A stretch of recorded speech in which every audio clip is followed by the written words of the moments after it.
ves tú Venezuela y ahora que han habido tantos cambios, el precio del petróleo que se ha desplomado, ¿qué ves tú en Venezuela en estos días? Yo veo un régimen corrupto, autoritario, que se está aferrando al poder con las pocas uñas que le quedan. Lo escribo, los invito a ver mis columnas sobre Venezuela en el Miami Herald o en mi blog personal www.andresopenheimer.com, donde escribo casi todas las semanas sobre Venezuela. Ayer justamente entrevisté a los 3 expresidentes latinoamericanos que fueron a Venezuela hace pocos días, al presidente Calderón de México, al presidente Piñera de Chile y al presidente Pastrana de Colombia.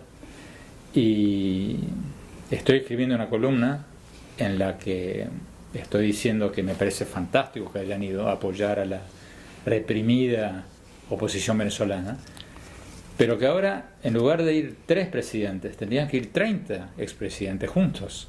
Y hablé de eso y les pregunté a los 3 expresidentes, ¿por qué no? Ustedes tienen clubes de expresidentes, el Club de Madrid, el Círculo de Montevideo, hay varios clubes de expresidentes donde sacan declaraciones que nadie lee, por supuesto. ¿Por qué no van todos juntos, 30, a apoyar a la oposición venezolana? Porque lo interesante de lo que han hecho no es tanto darle un gesto de apoyo muy necesario y muy, muy bueno a la oposición venezolana. Lo más importante es que han empujado a sus propios países a romper su muro de silencio respecto de Venezuela. Porque lo que más me pareció más interesante de esta visita de estos presidentes fue que obligaron a sus gobiernos, de los cuales son adversarios políticos en los 3 casos, a apoyarlos ante los insultos del presidente Maduro. El presidente Maduro, usted recordará, los dijo que sus viajes estaban financiados por el narcotráfico, que eran unos vagos, que eran unos golpistas. Bueno, lo que dice siempre. En otras palabras, la vieja táctica de manual que viene de los cubanos de hace 50 años, de tratar de desacreditar a la persona cuando no se puede desacreditar sus argumentos. En lugar de combatir sus argumentos, sus ideas, tratan de desacreditar a la persona. Pero ya les conocemos el manual, ya nadie se la cree.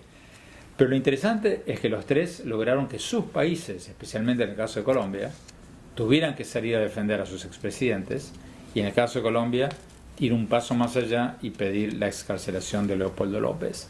En resumidas cuentas, yo creo que los presidentes latinoamericanos, y lo he escrito muchas veces, es vergonzoso cómo están dejando de cumplir sus propios compromisos ante la UNASUR, ante el Mercosur, ante la OEA, ante todas las organizaciones regionales, de defender colectivamente la democracia en la región. Y creo que los expresidentes pueden jugar un rol importante empujando a los actuales gobiernos para que cumplan su deber de vigilar la democracia y los derechos humanos en toda la región, especialmente en Venezuela. Bueno, me parece muy interesante su observación, desde luego, y ojalá que se dé, de que un grupo mayor de presidentes, tal como algunos dijeron, creo que hasta fue Thomas Friedman, lo dijo en el New York Times, que esa demostración de 1 millón, más de 1 millón de personas en París, por lo que ocurrió con el Charlie Hebdo y también con el Hyper Cacher, más de 1 millón en París y en toda Francia, creo que más de 3 millones, algo, debería haberse dado en algún país islámico, Por supuesto. de que 1 millón de personas salieran a protestar por la falsificación supuestamente que se está haciendo de su credo. Mire, all roads lead to Rome. Dicen en inglés que todos los caminos, todos los senderos llevan a Roma. Toda nuestra conversación tiene que llevarnos a Israel también. Mira, porque ese es un punto muy importante para cada uno de nosotros. En estos momentos estamos frente a elecciones en Israel. El primer ministro Netanyahu, desde luego, tiene su candidatura ahí colocada en su debido puesto. Acaba de ser invitado por el presidente del Congreso, the Speaker of the House, el presidente del Congreso americano, Boehner, para dar un discurso ante el Congreso, y especialmente uno siente que se trata del asunto de Irán. ¿Cuál es el peligro que Irán representa para Israel, e Israel dice que para todo el mundo. Acaban, creo que, de observar de que hay una torre enorme con un misil que ya puede alcanzar hasta los Estados Unidos. Eso es algo muy serio. Pero por otro lado, el presidente Barack Obama tiene ideas diferentes, que la negociación tiene que continuar, y siente de que se está interfiriendo con la política americana acerca de Irán. ¿Qué piensa de la visita de Netanyahu a Estados Unidos? Comparto totalmente la preocupación suya, Rabino, por Irán, que dicho sea de paso es el culpable del atentado contra la AMIA en Argentina en 1994, según las denuncias del fiscal Nisman y de cuánto investigador conozco que se ha dedicado seriamente a estudiar este caso. Y comparto, por supuesto, la preocupación por la capacidad de Irán de lograr una bomba atómica. Pero me parece lamentable que el Congreso, los republicanos en el Congreso de Estados Unidos inviten al primer ministro Netanyahu pocos días antes de una elección en Israel y le den una tribuna política sin invitar al mismo tiempo a Tzipi Livni y a Herzog, a los candidatos, al candidato de la oposición, para que también hagan causa común, para que muestren que Netanyahu no es Israel. Netanyahu es un político en Israel, que por cierto, hay mucha gente dentro de Israel muy valiosa que tiene una pésima opinión de él. Para mí lo correcto hubiera sido que Israel presente un frente unido, que Netanyahu invite a la oposición para presentarse ante el Congreso y para decir, señores, yo no vengo acá a lucirme. Esta es una postura de Israel como nación ante un peligro candente como es la amenaza de una bomba nuclear iraní. Bueno, mira, Andrés, yo creo que el presidente Barack Obama va a muchos lugares del mundo. Él apenas fue electo, creo que fue a Egipto y no quiso pisar Israel. No invitó a la oposición para que venga con él. Él es el presidente de los Estados Unidos. Él habla por los Estados Unidos. Yo me imagino que de cierta manera, aunque no es un sistema igual al americano, el primer ministro de Israel habla por Israel. Aunque hay mucha gente a quien Netanyahu no le gusta, pero obviamente que ganó las elecciones. Rabino, ganó las elecciones. Es diferente. Acá está en juego la supervivencia de un país. Sí. No estamos hablando de una visita para ganar amigos. Obviamente. Estamos hablando de la supervivencia de un país. A mí me recordaba el ex primer ministro israelí Ehud Barak, que era una conversación que tuve con él hace pocas semanas, que me dejó frío, pero me recordó una cosa muy cierta. Los antecedentes de los estados judíos fueron muy cortos. El primer estado judío en la época del rey David, me decía él, duró 200 años. El segundo estado judío, si mal no recuerdo, en la época de los macabeos, duró 80 años. Entonces, este es un tema de supervivencia, no es una visita diplomática para ganar amigos o para limar asperezas. Yo creo que lo que procede en una situación como esta es que Israel se presente como lo que es, un país democrático, con dos grandes partidos políticos, y donde el Congreso americano no solo invite a... ¿Cuáles son los dos grandes partidos políticos? Bueno, los principales siempre han sido el de derecha y el de Labour izquierda. ya no creo que figura tanto, ¿no? El Bueno, Partido Laborista. Tiene otro nombre Yo ahora. no soy un especialista en política israelí, ok. rabino, pero Netanyahu no tiene una mayoría de más del 50% de los israelíes. Eso lo sé. Ok. Quería en realidad dirigir nuestra conversación a algo diferente. Y creo que tienes ideas muy claras. Vemos que desde la creación del Estado de Israel, es el único Estado que ha sido formado en las últimas décadas cuya existencia aún sigue siendo cuestionada.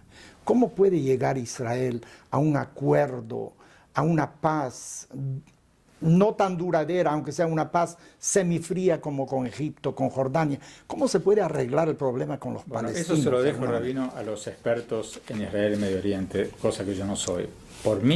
Lo que yo he visto en Israel, por lo que yo he hablado con altos funcionarios israelíes, lo mejor que le puede pasar a Israel es un Estado palestino.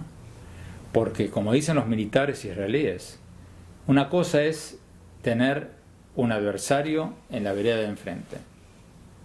si existe un Estado palestino y ese país ataca a Israel, Israel tiene no solo el derecho, como la tiene ahora, como lo que tiene ahora, pero la obligación de defenderse y dispararle y destruir o responder acordemente contra ese Estado. Pero si tiene adversario adentro, es mucho más difícil, porque van a pasar los años, Rabino, y ya están pasando los años, y los palestinos van a ser mayoría en Israel. Y en la medida en que no haya dos estados, va a haber un Estado binacional, y ese Estado binacional puede llevar a la muerte de Israel como un Estado judío, por una razón demográfica, porque dentro de muy poco los palestinos van a ser mayoría. Por eso, quienes queremos a Israel y quienes queremos a Israel como un Estado judío, queremos un Estado palestino muy pronto. Sabes, el problema también es que en el mundo hay varios libretos que tienen normas de conducta. Si haces tal y tal cosa, la consecuencia es tal y tal. Parece que hubiera un libreto especial para Israel. El resto del mundo se rige por ciertas normas, pero cuando viene el caso de Israel hay normas especiales. Alguien ya dijo de que si un marciano llegara a la Tierra y empezara a revisar las conclusiones que hizo la Asamblea General de las Naciones Unidas, etc., debería decir, ¿quién es ese Estado de Israel? Debe de tener 5.000 millones de personas, porque todo tiene que ver con Israel. Hay reglas para uno, reglas para el otro. Si mueren los israelíes, bueno, murieron. Si viven, sobreviven, ¿por qué sobreviven? ¿Por qué hubo tan pocas muertes en el caso del último enfrentamiento con Gaza? Porque Israel tenía the Iron Dome, defendía a su gente, no ponía niños delante. Así que hay reglas de juego. Bueno, no sé cuál es la solución, pero sin duda alguna estoy de acuerdo de que solución tiene que dársele. Y es verdad de que históricamente el Estado judío no sobrevivió demasiados años. Y ya que estás hablando en tu libro de crear o morir, de lo importante que es la innovación, la ciencia, la tecnología, leí de un astrónomo, un gran científico, que dijo lo siguiente: mira al cielo, mira las galaxias, las estrellas. Parece que hay millones y millones de planetas, planetas que son hóspitos a una raza como la nuestra. ¿Por qué no se comunican con nosotros? O sea, nosotros hemos tratado de comunicarnos, pero no hay eco. ¿Sabes lo que dice? Se autodestruyeron. O sea, parece que la civilización humana crece, se desarrolla, se intensifica cada vez con mayor inteligencia, pero tal como estás creando mejor manera de vivir, vivir más años, etc., también estás creando medios de destrucción. La energía nuclear podría haber sido la respuesta a no tener que sacar fósiles de la Tierra, pero energía nuclear se utiliza para... Entonces él cree de que esas civilizaciones terminarán autodestruyendo. Yo soy más optimista, Rabino. Hay que leer el libro, ¿eh? Crear o morir, yo soy un poco más optimista. Tú estás por crear, no por morir, ¿eh? Mira, así dice la Torah, de Haibem, tienes que vivir. Y tal como Dios vive eternamente, nosotros no podemos vivir eternamente, pero tenemos que tratar de vivir el mayor tiempo que tenemos en el mundo. Andrés, ha sido un privilegio realmente conversar contigo y estoy seguro que va a ser un deleite para todos quienes nos ven y escuchan. Muchísimas gracias. Rabino, gracias.